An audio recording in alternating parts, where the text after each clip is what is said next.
जय जय रघुवीर समर्थ. श्री क्षेत्र सज्जनगड. श्री समर्थांचा सहवास कायम वस्तीसाठी छत्रपती श्री शिवाजी महाराजांनी दिलेला हा परळीचा किल्ला. श्री समर्थ येथे वास्तव्यास आल्यावर गडावर संत परिषद झाली. त्यावेळी याचे नाव सज्जनगड असे ठेवण्यात आले. आतापर्यंत गडावर जाण्यासाठी हजारो पायऱ्या चढाव्या लागत, परंतु आता मोटरची सोय झाल्यामुळे बहुतेक गड मोटरने चढून जाता येतो. गडावर श्रीरामांचे सुंदर मंदिर आहे. यातील मूर्ती श्री समर्थांनी मुद्दाम करवून घेतल्या होत्या. श्री समर्थांच्या निर्वाणानंतर गडावरच त्यांच्या देहाला अग्निसंस्कार झाला. छत्रपती संभाजी महाराजांनी तेथेच श्री समर्थांचे समाधी मंदिर बांधले.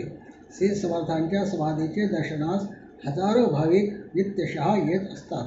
श्री समर्थ सेवा मंडळ सज्जनगड या संस्थेने येथे दर्शनार्थींच्या निवासाची व प्रसादाची व्यवस्था निःशुल्क केली आहे. गडाचा परिसर खूप मोठा आहे.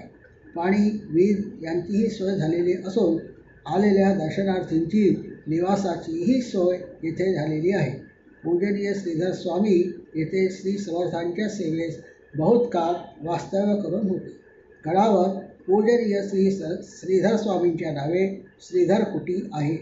येथील सर्व व्यवस्था समर्थ सेवा मंडळ सज्जनगड या संस्थेतर्फे पाहिली जाते.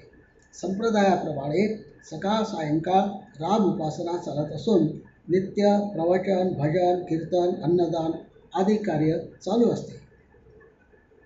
जय जय रघुवीर समर्थ.